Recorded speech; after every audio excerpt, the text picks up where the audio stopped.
Hello and happy Friday, and thanks for tuning in to RadioFreeRhinecliff.org. And this show in particular, correct me if I'm Norm. I'm your host, Norm. I'm thrilled to be here tonight with Diana Devlin. Hello, Diana. Thanks for being here. Hey, Norm. Thanks for having me. Diana Devlin, nay, Diane Murphy. And before we went live, well, Murphy, it says Murphy online, but I loved what you said about changing from Diane to Diana, because you thought it went better with Devlin. Should I not be bringing this up? I'm getting a look. No, it's fine. If looks could kill, I would need I'm very happy with my name. Yeah, it's a good one. I didn't like Diane. Yeah. It was probably because my room was on the third floor. My mother would stand on the first floor and yell, Diane, Diane, I know you're up there. And where was this room? Norfolk, Virginia. Norfolk. And so now you got to, can you access the Southern accent just like that? It sounds like you can. And you lived there until you graduated high school? I did, yeah. Huh. And were your folks Southerners as well?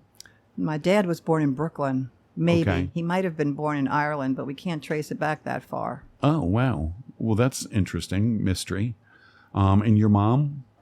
My mom was born in Georgia. Okay. Way down in southeastern Georgia. Southeastern Georgia. Mm-hmm. So where is Savannah's southeast? Is that correct?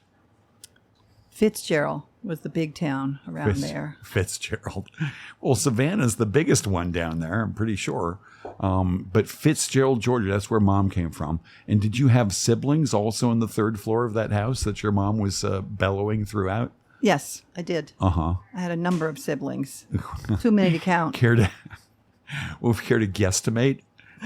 About 7. About 7 siblings. Wow. And where did you fall in the birth order? Second. Okay.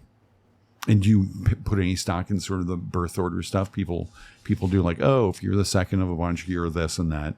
If you're the oldest, then you're controller. Well, I allow other people to put stock in it, certainly, but I don't know if I do, because my older sister is my half sister, but she's actually the one I'm kind of closest to. Okay. So interesting. I don't know if I'm first or second or. And so kids 2 through 7-ish, are they all full siblings? Yes. And so your folks got married, and one of your parents had a child from a previous union. That's your big sister. And where is she now? She's in Norfolk, Virginia. Norfolk. They're all still down there, Virginia Beach, Norfolk area. That's nice. They all sort of stayed put. Well, it makes visiting your family pretty easy. You don't have to travel all over tarnation. It does make it. It does. I just came back from there a couple of weeks ago. Oh, yeah. There's my next question. So you go once in a while and you see the family. Yes. And family relations are friendly. I mean, family relations are what the family relations usually are. Sometimes great, sometimes not so great. Yeah. And this last visit, everybody got along? Yeah, it was good. Last visit was good. We had a very intimate. I didn't see most of them until our intimate family dinner for 12 in the noisiest restaurant in Norfolk. In Virginia Beach. Yeah. Which is not conducive to really deep conversation. Well, that's intimacy in my family, though. It is. And have you ever yearned for more? A deeper relationship with your siblings? Well, I just think that since they all live there and I live here, it's kind of sort of tells you a little bit about, I just didn't feel like I fit in. I didn't feel like I fit in the South. I really didn't. Okay. I just felt like I got to get out of here. And when did that happen? Oh, let's see. When I finished college. So when I finished college, I moved to Philadelphia. I was looking for a big city. I was going to test all the big cities. Okay. So I went to Philadelphia. Thought, this is like just a little town that got too big. It's very provincial, but it got really big. So Richmond was just not big enough. No, I didn't want to. Didn't even think about it. That was in the South still, Norm. All right. Philadelphia. That's where I wanted to go. North of the Mason-Dixon line. Okay. And then that didn't work out so well. So I went to D.C. I moved to D.C., Washington. Which is kind of a southern city. And that was sort of, yeah. But it was just, appealing because it was a big city, and I really Right. wanted to check out a lot of cities. I really wanted to go to New York. So then I went to D.C. I went to this Irish bar called Matt Cain's in Georgetown, and I met this guy named Devlin, and I ended up in New York City. That's pretty good. That's nice. So you moved there with Devlin. You got married later. No, we got married I see. in Virginia, Okay. in Washington. And what did you study in school in Virginia? You went to college in English Virginia? lit. Okay. Yeah. With any special emphasis? Were there things that you especially loved in the English lit universe? You know what? What I really loved was my volunteer work in the film club. Oh, That's what I really liked. okay. Yeah. And what so- did you do for the film club? Well, mostly just administrative stuff, just getting everybody to come and, ooh and ahhing over the movies. We watched a lot of classic movies Right. last year at Marienbad, or, all of the Man with the Movie Camera. And had you been a film buff prior to that? Nope. Well, I had spent almost every Saturday of my summer life at the kiddie show, which starts at 10 a.m. and goes into as long as you can stand it. The kiddie show at the local movie theater. Yes. And they would show cartoons and They start out with cartoons and news. Remember, it was in the South, so everything was behind what you guys were doing up here. right. And then we'd see Flash Gordon episodes, and we'd see whatever, and then a double feature of something.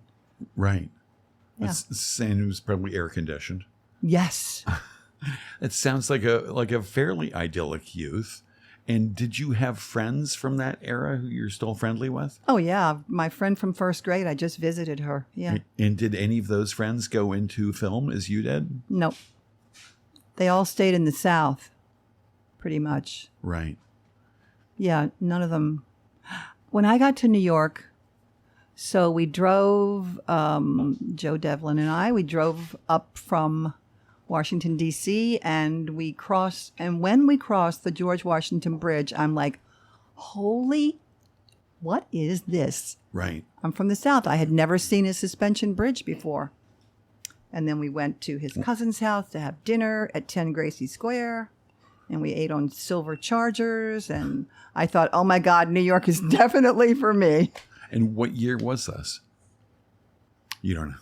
You know. Oh, that was way back in the 70s. Okay. When New York was having a hard time. Yeah, I thought it was pretty cool, actually. Right. And you had probably seen in the movies a lot of New York City. Yes. And so when you got there, did it sort of live up to or exceed the image that you had in your I mind? was completely in love with New York. Right. The minute I crossed the George Washington Bridge, That's I was great. completely in love with New York. It was like going to Oz. Right. Well, it's a Just like gorgeous, going to Oz. huge suspension bridge. And Yeah. And I'd never seen one. a suspension bridge. Yeah. Yeah, it's a I beautiful was a little bridge girl from the South, from Norfolk, Virginia, Yeah. where they had tiny bridges over tiny Yeah, well, it's all round sandy down rivers. there. We don't have rocks Right. to build bridges on. Right. So you fell in love, and where did you and Mr. Devlin settle? On the Upper West Side of Manhattan. Uh-huh. So not too far from the bridge you came in on. Yeah. And did you and he have a job? Did you have jobs lined up when you moved there? Yeah, he was working for Philip Johnson. He's an architect. Oh, okay. Yeah. That sounds like a pretty good gig. Well, Philip Johnson wasn't paying very much in those days, so No, but the projects were probably interesting enough. yeah. And did you start working in film? No. No, I did not. I didn't work. Okay. I just did the traditional housewife stuff and had a baby. Nice. And how many babies did you eventually have? 2. Congratulations. And are either of them in the film or sort of creative world? No, one of them's in another world, another realm, Okay. and one is a broker, real estate broker in Connecticut, and Wow. doing beautifully at that, and loves it, and everybody loves her in it. So Right. yeah, nobody. When I didn't get involved in film until I was working for, I actually worked, well, I was working at Q Magazine on the distaff side in advertising space sales. Mm-hmm. And I had also worked for Rupert Murdoch when he was at the Post. Okay. I worked there. And Rupert and I didn't get along at all. A good sign. Well, we had a close relationship because I was the retail advertising manager, so I would go out and visit Saks and Macy's and, all these stores to get them to advertise Right. in the Post. And Rupert would go with me. And so we'd be riding along in the limousine, he wouldn't be saying much, and I'd be looking at my notes and not trying to, And then afterwards, I don't know, things happened. Like the president of Bloomingdale's said to Rupert, your readers are my shoplifters. So Rupert was very upset about that. And when we get back in the limo, he would go, the bloody bastard. And I was like, so I eventually left there. So when I was at Q, and then Rupert bought New York and Q, and he was going to combine them. And I knew he was going to fire me when he got to New York Magazine because I was there and we had a really bad history. Right. So, so I left and I wanted to get a job in the film business. That's what I had always wanted to do. So I tried to get a job as a PA because starting out, you got to start out as a PA, right? Sure. But I couldn't get a job as a PA because they kept saying, you have no experience. You have no experience. But that's the entry-level job. Yeah. So I started as a producer. And Started at the top. Yeah. And you've stayed there all these years. Well, it's been an up and down thing. I didn't stay in the film business. Okay. Yeah, I did it for about a dozen years. I had a partner, a really talented filmmaker named Jan Peterson. And then he went off to California. And, I kept it going for a while, but it was hard. And I eventually took jobs, for like agencies to produce like an in-house video thing. For like ad agencies? Yeah. So that's how I went, I worked in agencies for years. And is that what your first production job was for agencies? No, I had my own production company. Okay. We had a production company for a dozen years. Oh, nice. And then, my partner left, and then I just took whatever freelance jobs, and I ended up just moving into agencies because, like, come in-house and you can produce whatever, print, radio, TV, whatever. Right. We're doing. And for those dozen years, you and your partner were producing what kinds of media? We made some documentaries, but we did everything. We did corporate image films. We did a lot of fashion videos, and we did some local commercials. That was fun. That's great. Yeah. So I'm curious to know how you jump right in as a producer. I mean, you must have talked your way into clients and must have been persuasive and had a lot of moxie. And you're smiling. And it's pretty neat trick for somebody with no experience, no track record, no resume in that realm to say, hey, give us the money. We're going to deliver the goods. Yeah. I did. It took me a little while. Actually, I made the first countertop video for Bloomingdale's. It was for Madeline Mono Cosmetics, if anybody remembers. No. Okay, so Madeline and Mono. it was a countertop for Bloomingdale's, and it was on a Fairchild, so it was on a loop. So the film would just loop around and around, but it would get too hot because they'd use it all day, and the film would burn up. So eventually they came up with, VCRs and TVs, and now, where we've gone from that. Oh, right. So this was actual film. Yeah, it was this actual countertop film. Thing. Yeah. And it just sat there and ran all day long? Yeah, it was on a film loop. It was like a clamshell. And the screen, it would open up, and the screen was there, and behind it was a little projector that projected the film. But it would get too hot and burn up, Right. and then they'd call up. And anyway, so and then after that, I hooked up with Jan, and Okay. we just convinced companies that we could make really nice videos for them. You realized And we did. This was your superpower, was convincing people that you could deliver the goods and then delivering them. Right. Right? I mean, that first. I want a different superpower. Well, I mean, it's pretty neat. It's pretty amazing because, almost everybody wishes they could do that. Just, people have ideas and something they want to do, but they don't get the funding. They don't get the backing. You don't get the client to say, oh, you've never done this, but we're going to trust you. You know what? That's kind of impressive. Well, thank you. But, I had a couple of kids to support. I was divorced by that time. So Okay. the motivation was, keep paying the rent and keep food on the table. Fear is a Yes. great motivator. But it sounds like that was successful. It was. And were you still on the Upper West Side raising the Yep. kids? Yep. And they were in school somewhere around there, I'm guessing. They were in school. They went to Montessori. They went to the Cathedral School. They went to St. Hilda's. They went to the Convent of the Sacred Heart. They went to all the schools in Manhattan practically. Right. But yeah. But they got a good education. And Right. did any of them ever at one point work with you in this business? Oh, well, my younger daughter, Emily, did. Yeah. That was very funny because remember I was shooting Christine Choi, who teaches now at NYU in the film school. She was doing a low budget feature called Permanent Wave, and I was actually the production coordinator, the on-site producer. Uh-huh. And I had my daughter Emily as the powder girl. And she would come around, and when somebody would say powder, she would come around and do the powder. Oh, that's great. She was 12 years old. Right. And people would say, oh, the powder girl's really good, but she's so young. I'm like, she just looks young. Oh, that's funny. So, yeah, she liked it, and she used to hang in the editing room with us, too. We were cutting 16 millimeter on Steenbecks in those days, Steambacks.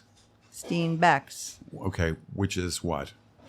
It's a big machine that has rolls of film and rolls of mag tape, and you cut the film, chop, chop, chop, Uh-huh. paste it on, right? Okay.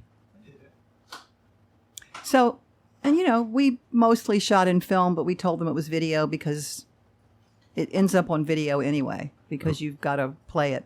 So, Okay. Interesting. And then when did you shift to shooting video? well, as late as we could.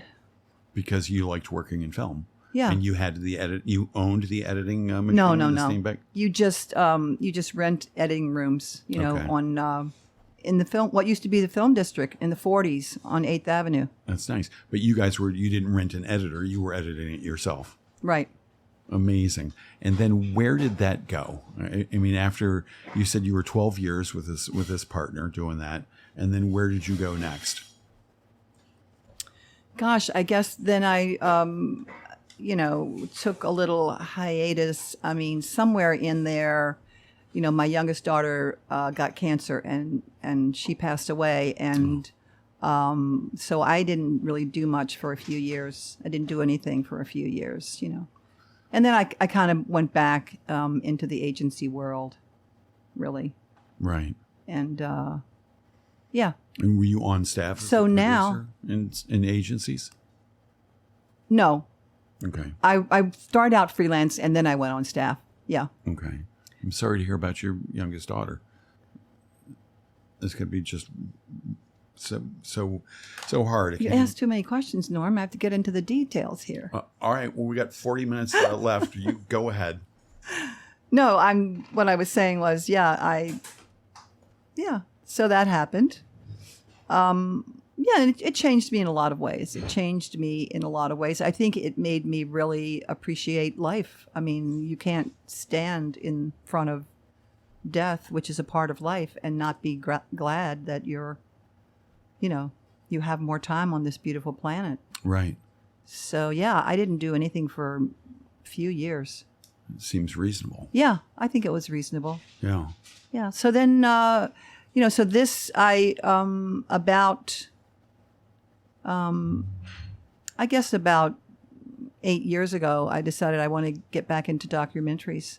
Okay. And which definitely is my first love and has been since I was in college, even though, But anyway, even though I've had a checkered career, I'd say, lots of careers, really. Yeah. But so then I started working on this film that I'm currently working on. Okay. And it's 8 years been, ago? yeah, Okay. it's been almost 8 years. I mean, not of working on it continuously, but the other day I heard somebody say, "Oh my God, this documentary took me 10 years." And I'm like, yes, somebody who So you're took longer than 8 you're years. on schedule. And is this documentary, it's called American Dream, American Nightmare, right? American Nightmare, American Dream. Yeah. It's is it finished? You know what? We're going to have a rough cut August 15th. Congratulations. Mm-hmm. And It's been a long road, but I'm really excited about that. Are you going to have a showing of that somewhere locally? Well, yeah. I guess we're going to show it. We showed the 3-minute version of it at Upstate Films in 2019, which is really when the film got rolling. Okay. And we raised some money from very generous local people to get the film going. And that was 2019, November. And now we're going to be finishing up, and I hope to take it right back to Upstate. So we'll see. That'd be great. And also going to be showing, I think, at the Morton. Nice. And October 15th, we're going to have a big half-day event at Dutchess Community College. Oh, that's great. Going to invite... The film basically is about 4 New Yorkers who grew up in poverty and dreamed of getting a college degree. For New York women. Yes, exactly. And now they just want to help other people do the same thing. So it's really a useful film for talking about access to education for low income and people on public assistance. Right. Access to education for all. Right. Is what it's about, really. So these 4 that was their dream. Women, one of them was incarcerated, is that right? One was Layla was formerly incarcerated. She got out of prison. She went to Hunter College, then she transferred to Columbia. She finished Columbia, and then she started this organization called Beyond the Box. She got a Soros grant. Mm-hmm. She's been very active. She's very active in more organizations than I can name about justice for formerly incarcerated people and helping formerly incarcerated people get to college. You know, which our local BARD does so beautifully with their whole BPI. Yeah. Yeah, that's one of the women. The other another one was born in Pakistan. She came here on the green card lottery. Family dynamics, ended up in a homeless shelter. And then she went to Hunter, finished college there, got her PhD at UAlbany, and now she is the Chief Diversity Officer for OPWDD, which is the second largest New York State office. Wow. People with developmental disabilities. Okay. So she's, doing really well, just the kind of work she wants to do, And another one, African-American woman, grew up in poverty also, but, really education, always had her eye on education. She said, other people dream of a wedding dress and getting married. I dream of going to college. Right. And she finished college. She now works with young people via the New York State Police Department. the New York City Police Department.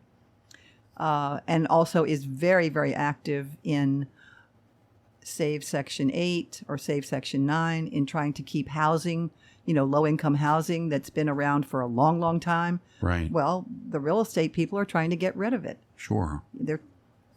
She lives in Astoria houses. She calls it Astoria Mansions. And do you know where it is? It's right on the East River. Okay. In the days when it was built, they said, let's put these people out in Queens. Right. But now it's right on the East River with the views of Manhattan, and they want it back. The real estate people want it back. Yeah. Right. So NYCHA has, is under a lot of pressure. But that's the New York City Housing Authority? Yeah. Okay. So that's what she spends a lot of her volunteer. She does a lot of volunteer work also. And another woman in the film, Becca. Becca grew up with a mentally ill mother. So she endured a lot of abuse because mental health is not well cared for in our society. And then, she really overcame all of that. She's gotten her college degree, and now she's going to law school in September.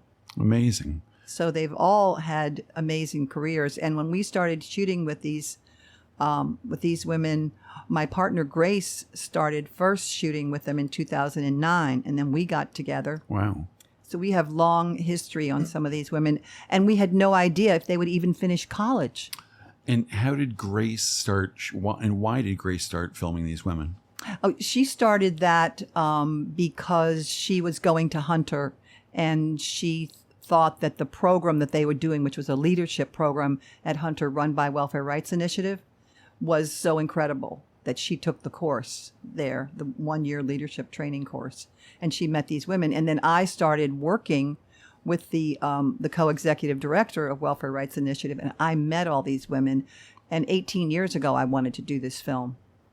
I said, look, I need to do a film about these women that are going through this program. And men, too. There were some men going through the program. But I didn't find a man who wanted to be in the film. Huh. I wanted to. I wonder why that would be. Any theories? No, not really. Maybe women are more emotionally open. I don't know. I can't make any statements about men and women. Hey, read the book, men are from Mars, whatever. Yeah. I don't know. I really don't know why. It just never happened that we've been through a lot of characters. To come up with our 4 final characters, we've been through a lot of characters. And so do you still have all this other film on other characters that's not making it to your Well, we do documentary? have some. Yes, Right. we do have some. I love that Grace started filming these people in 2009. So do I. 14 years ago. I know. So do I. Because it's very, we're not Michael Apted, but at least we've got all of this great footage. Yeah. Right. We've been filming with them since 2015. That's great. Is he still doing that, Michael Apted? Is he still alive? I think he is. I wonder if he's still doing that. Where would they be? Like 63 and up? I know, yeah. I don't remember his last film, actually, but sorry. Yeah.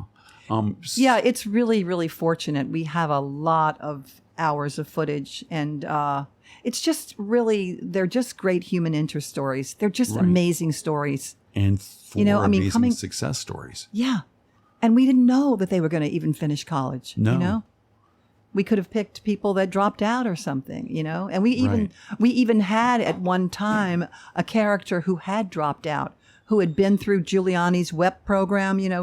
Giuliani was the devil as far as I'm concerned. What was the WEP program? Work experience program. Oh, okay. So it's a lot of history. In 1996, the Clinton law to end welfare as we know it knocked 21,000 students out of CUNY. 21,000 students had to leave CUNY to go into Giuliani's WEP program because of Clinton's law.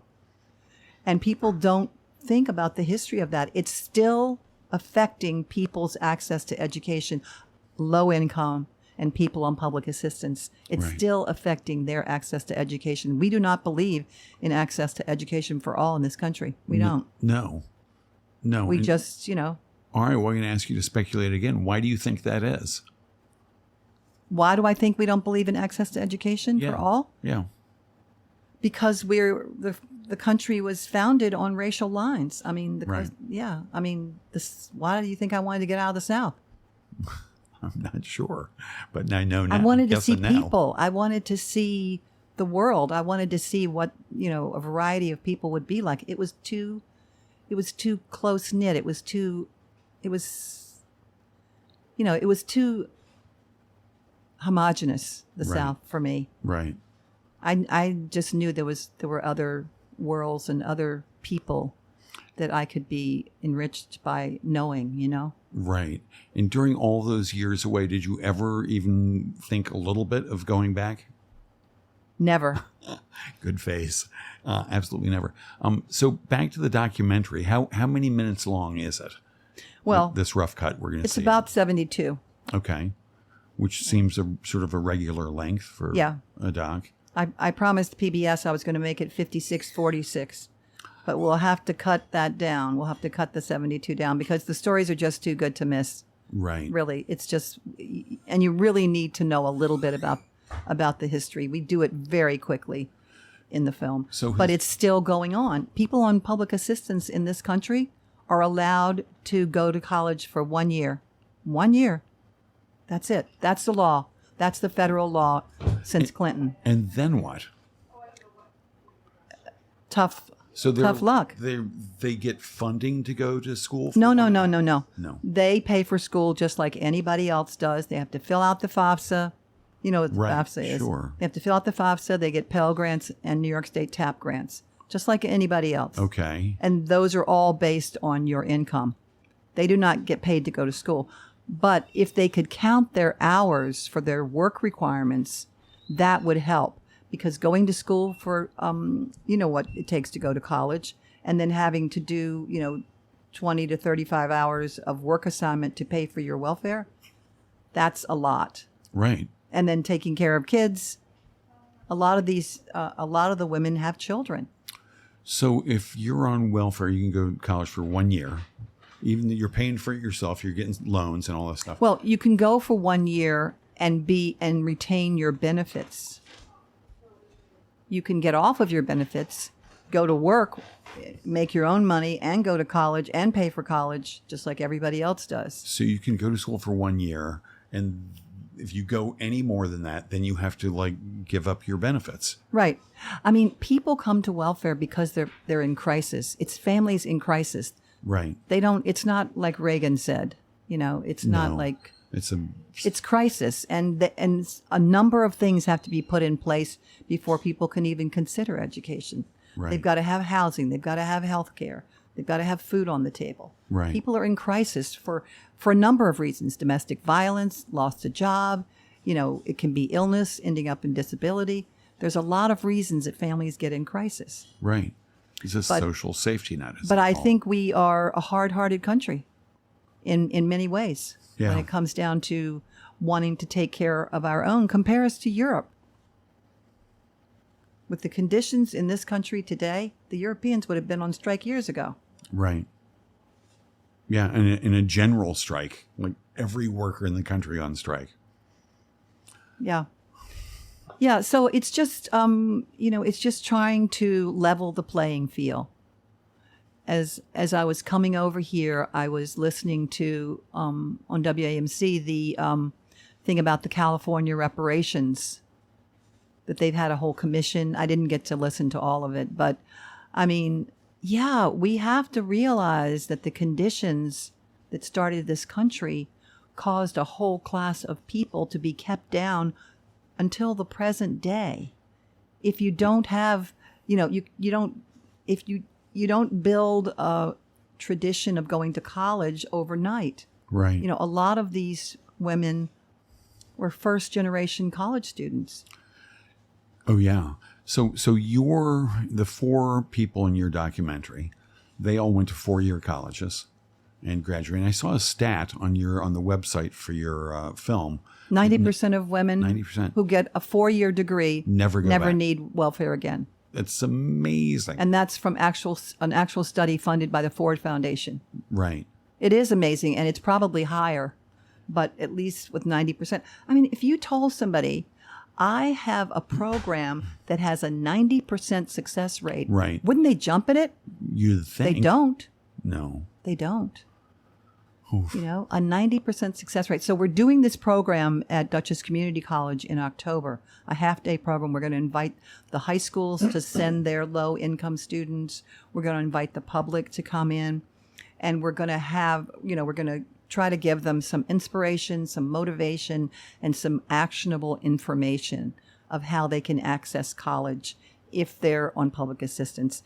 Because this is the truth, and it's very hard for me to find people who understand this, but some of the guidance counselors in the high schools know this. The kids don't know the government gives Pell Grants. Low-income kids in high school don't know that our government gives Pell Grants, or that our state gives TAP grants. They don't know it. And who is eligible for these grants?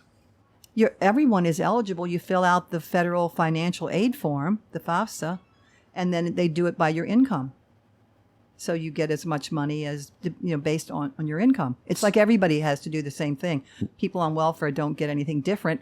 The difference is the low-income people and the people on welfare don't know what exists for them. They don't know what's capable, what they could actually access. So does your film sort of take people through this process and help people understand how they can, I guess it alerts them to the existence of this?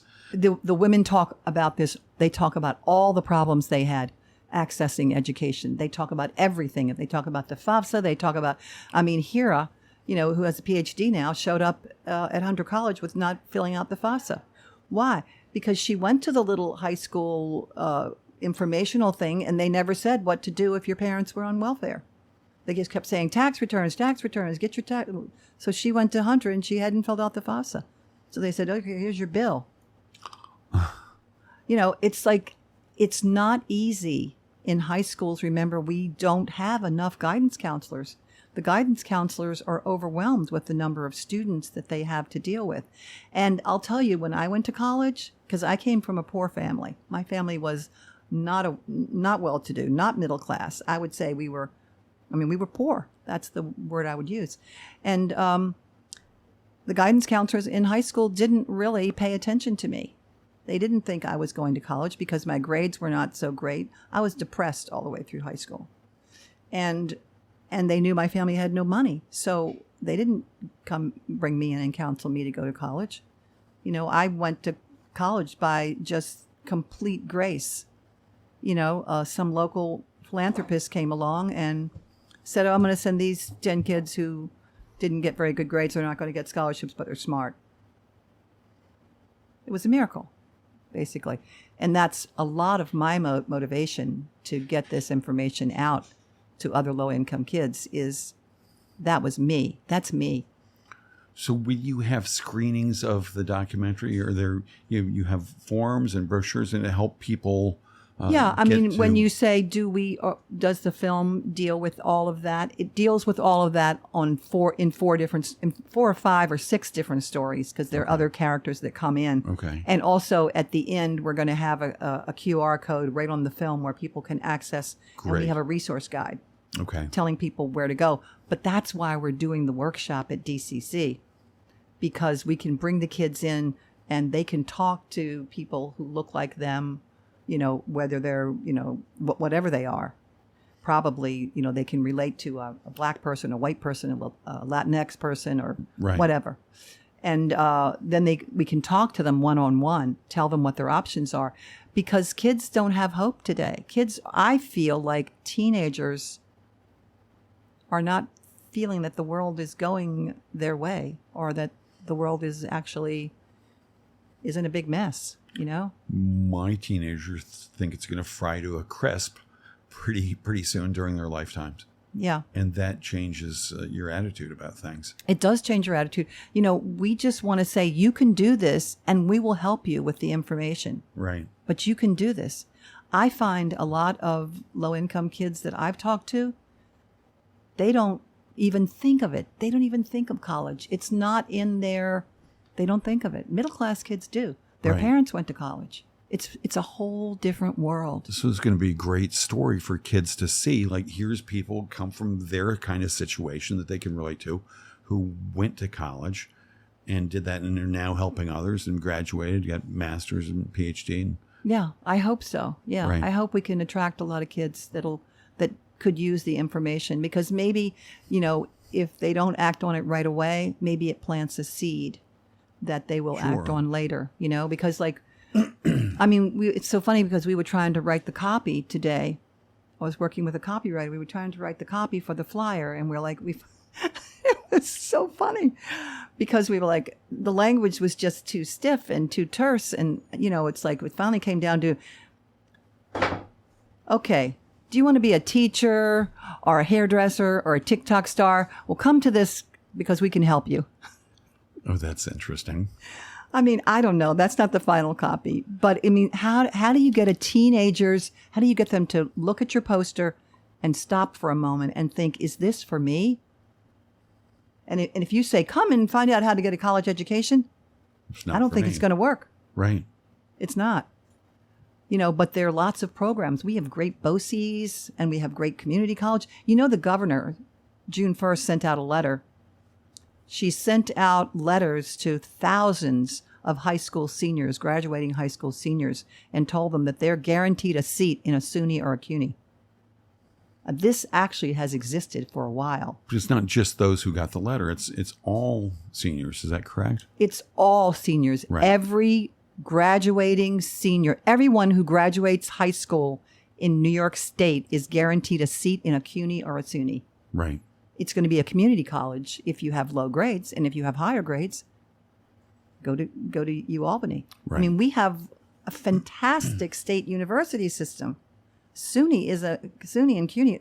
It's fantastic, you know? Right. Maybe even better than California. But we haven't learned that our low-income people are a huge resource. We could tap that resource, get those people trained in what they want to do or educated, and companies would come flooding into New York City for this diverse pipeline of educated workers. Right. They would come, we wouldn't have to give them incentives. They would want to be here because they want a diverse pipeline of educated workers and trained workers. Oh, yeah. You know, there's skills that you can get training at the BOCES too. All kinds of skills. I love the BOCES. Yeah. You got to love the BOCES for sure. Yeah. So, I mean, we just haven't, I don't know, we haven't realized that 14% of New York State population is in poverty. What are we going to do to change this 14% of our population? This is big. It's 13.7, I think, but okay, 14. This is big. What are we going to do? I mean, this one thing, if we could get behind educating and training these people, I mean, they're going to solve the problems that your kids are worried about. Your kids and these kids are going to solve the problems, but we need everybody. And we need a lot of people who are looking at things from outside the box that haven't been brought up in the system necessarily. Because, I mean, those people have good ideas too. But what I'm saying is this untapped resource is just right there waiting. It's just waiting for us. And nationally, we have 48 million people in poverty. Oof. So, I mean, these are my concerns. I feel like that if people would, and I think it's changing. I really think it's changing. Governor Hochul put in her State of the State, page 200, if you want to read it, that she wants to increase access to higher education for people on public assistance. She used the word public assistance. Nobody wants to talk about welfare.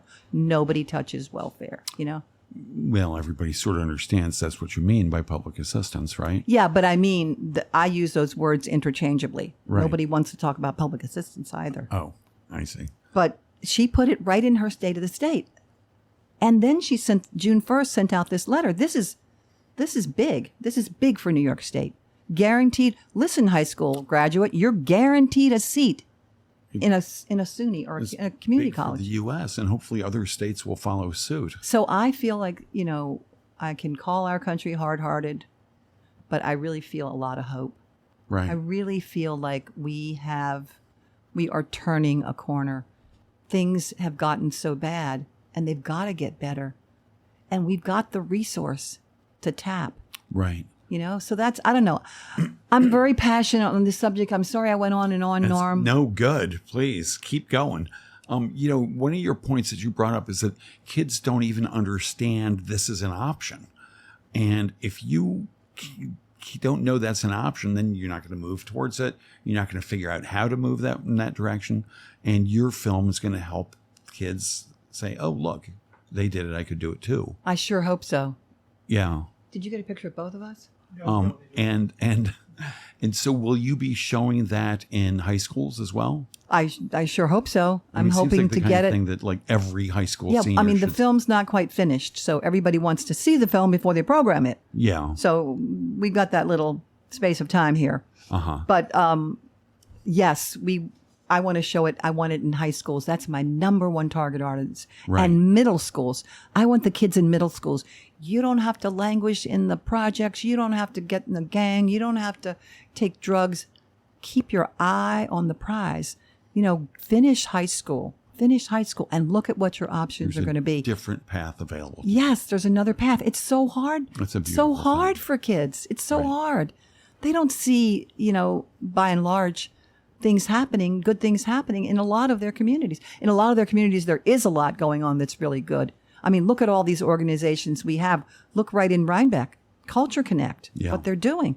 Yeah. There's a lot of organizations, but there's a lot of kids out there that need connection to something, Right. you know? So this film and this workshop is just one more way, you know, to hopefully get them hooked up. It's amazing.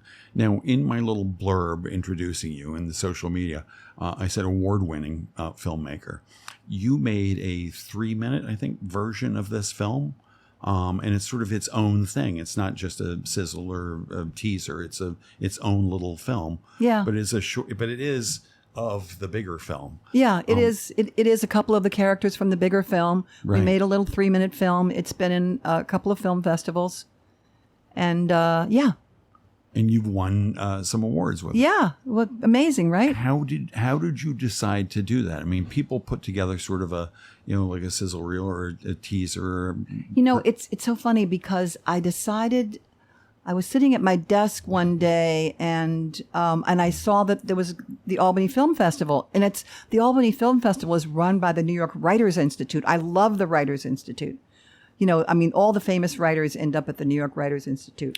So they run a one-day film festival at UAlbany. And I'm like, you know what? I'm going to send my film up here because it's got here. She graduated from UAlbany. Maybe they'll look kindly on it. And I did. I sent it up and they took it. And it played with the shorts. It was accepted. So that was pretty exciting. It was just on a whim. I kind of listened to the ether. Yeah. You know what I mean? Yeah. Or I just, you know. Well, that's great. And The collective unconscious or whatever it's out there for us. good to be tuned into. Yeah. No reason not to if you can. And it was really cool, I'll tell you, because I had just said to this Irish friend of mine up at Albany that I wanted to meet, that I had to get in to see the chair of the Assembly Higher Education Committee. That's Pat Fahey, Okay. Assembly member Fahey. Mm-hmm. And I wanted to get in to see her. And he says, well, guess what? That's her walking down the hall. And he grabbed me and we ran. And I was talking to Joyce Carol Oates. And I'm like, I want to talk to Joyce Carol Oates. Yeah. But okay, he grabbed me by the arm, took me down the hall, and I got to meet Pat Fahey. And, you know, we just went up there July 11th and had an appointment with her and showed her, you know, she saw the 3 minutes of the film and she really liked it. And we showed her what we were doing. And she's. And what did you say to her? And all of a sudden I'm thinking you probably have like an elevator pitch. Yeah, I should have an elevator pitch, right? Well, what did you say? She to had Pat just Fahey? seen the film. I didn't have to she say had. anything. She had just seen the 3 minute. Oh, that's so perfect. Yeah, I know. What was she doing at a film festival? Oh, I guess it was because she was. It's her district.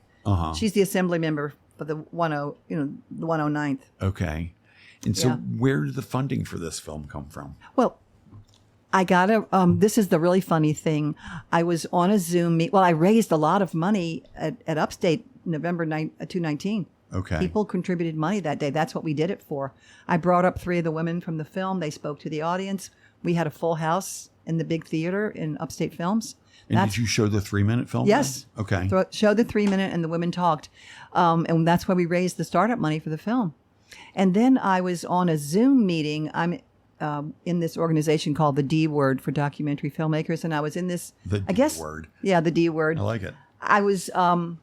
I was in a breakout room on a Zoom meeting with other documentary filmmakers, and this one filmmaker said to me, oh, you know, your film tell me about your film. It sounds interesting. And I'm like, you know, one filmmaker to the other. He was working on a film about the Mississippi flag. Did you see that film? No. Look Away, Look Away? Uh-uh. Because they took the Confederate flag off of the Mississippi flag. But anyway, he was working on that film, and he kept saying, I want to hear more about your film. Let's make an appointment. So I made an appointment with him, and I told him all about the film.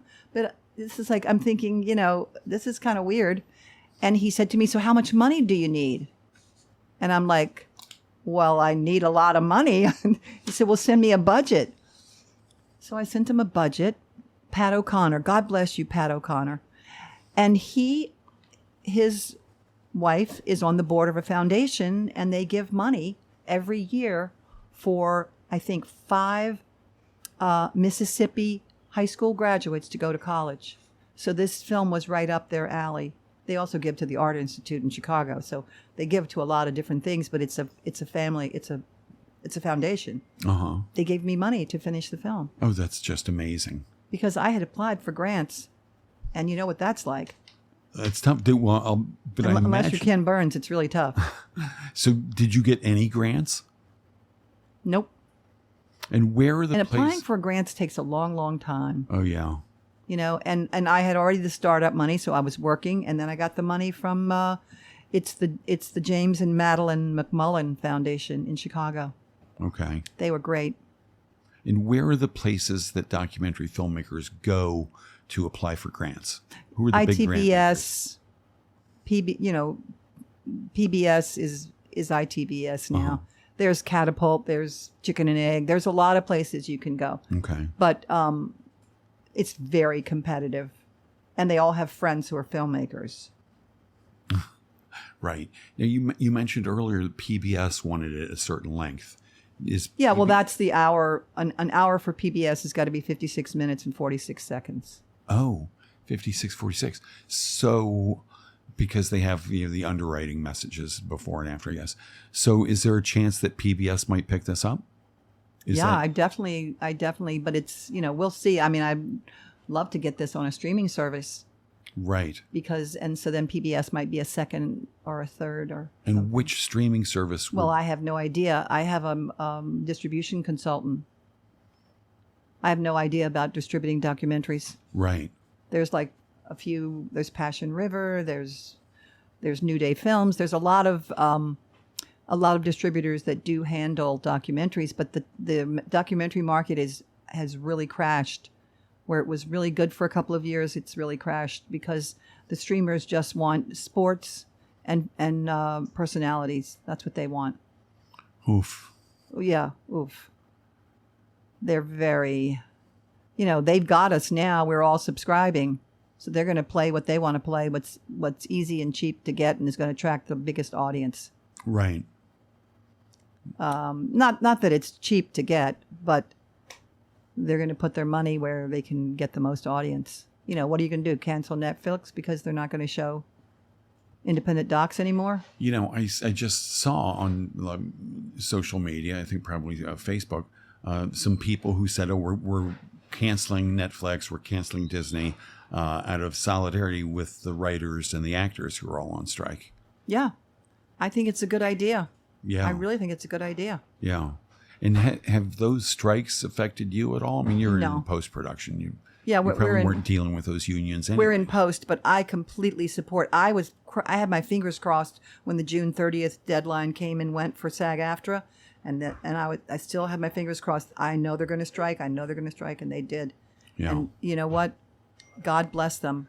Really, the writers. I mean, I don't know a lot about the contract negotiations. I know nothing about contract negotiations, but I'll tell you, I understand they're looking for 2% of profits. 2% of profits. Yeah. And I think in a negotiation situation, they would probably take 1. I mean, these people are making multi-millions off of these writers' work.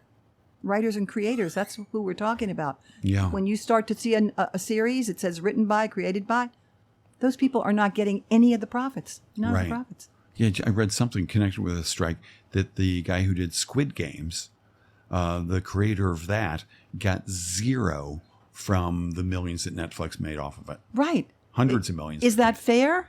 I mean, come on. be. We have to pay the people who create the stuff we're watching. I don't know. I just, I'm actually a union girl myself. Are you? Have you been? I was in the Producers Guild. Okay. Yeah. And I was in the Newspaper Guild also. Oh, nice. And for this doc, you were the writer as well, right? Yeah. That's nice. And you've been involved. You've made other documentaries in the past. And were you always the writer or a co-writer? Or? Yeah. I mean, it depends. A writer for a documentary is usually it's what I wrote before was the outline and what we wanted to have it be. Right. And then in the post or before the post, when you've got most of your shooting done, you're like, okay, we've got this in the can, this in the can. that's how I do it. Other people do it differently. Right. But I wrote a narrative, and we're cutting to the narrative now. Right. It worked out. That's good. So, yeah. And so have you ever written sort of the narrative, the outline, and cut to it and been like, this just doesn't work? Yes. And then you have to like write a new narrative, I'm guessing. Yeah. I mean, sure, you got to fiddle with it. I mean, we were talking the other day of how many people go into post and then shoot more. Oh, my God, we need this. So far, that hasn't happened to us. Knocking on wood. That sounds Knock on wood. expensive and time consuming. Well, yeah. But, yeah, I don't like documentaries with voice of God narration. Right. So, people have to pay close attention because I'm going to make up the narration from people talking, And do you have documentary filmmakers who you look up to, who you're a big fan of? I'm a big fan of John Sayles. Uh-huh. And Big fan of John what are some of Sayles. his documentaries? Oh, my God. He did everything. The baseball documentary, what's the name of it? He did the miners. He did starting out with... oh my God, John Sayles has done 1 million documentaries, and my brain is completely. Oh, that's fine. Return of the Secaucus 7, that was Okay. his very first one. Uh-huh. And if you haven't seen the baseball one, that's fantastic. And the one about the miners, what's it called? Nope. Anyway, all of John Sayles' films are fantastic. Uh-huh. All of them. They're complicated, and they're multi-layered, and they're just wonderful. Right. I like most documentaries, to tell you the truth. That's nice. You whisper to me later. We've got 1 minute left. I want to ask you a couple of questions. You sent me some info that I could use for the promo blurb on social media. Yeah. And one of the things that you said was a grain superfo. What the hell is a grain? Oh, a grain superfo. I don't eat grains. Oh, but it sounds like you don't eat them with a vengeance. That's right, because grains are inflammatory. Okay. I was just talking to my friend who's, I think one of the reasons that we're best friends is because we're trying to change the world. I have my passion and she has hers, and hers is to counter what pharmaceuticals do, what pharmaceutical companies do. But yeah, grains are inflammatory. Grains are inflammatory, dairy's inflammatory, sugar's inflammatory. So you want to have arthritis, and when you get to be 60 or 70 or so, you don't want pain. So I'm a grain superfo. And how long have you been off of grain? And I'm guessing about 11 years. And off of sugar too? Amazing. Yeah. And you feel better? Oh, yes. Oh, yes. Right. I don't have any arthritis pain. Yay. Arthritis runs in my family, 2 kinds. Oh, glad to hear. Well, we are out of time. Oh, wow. This went fast, Norm. I'm sorry. Well, it ended fast. Diana Devlin, thank you so much for being here. Thank you, Norm. And I can't wait to see your documentary. When did you say it might be showing at Upstate? I have no idea. I haven't even talked to Upstate about it. Well, we're thinking positive. Hello, Upstate. Yeah, hello, Upstate. Everybody have a happy Friday. Thanks for tuning in. And this has been Correct Me If I'm Norm with Diana Devlin. Thank you for being here. Thank you.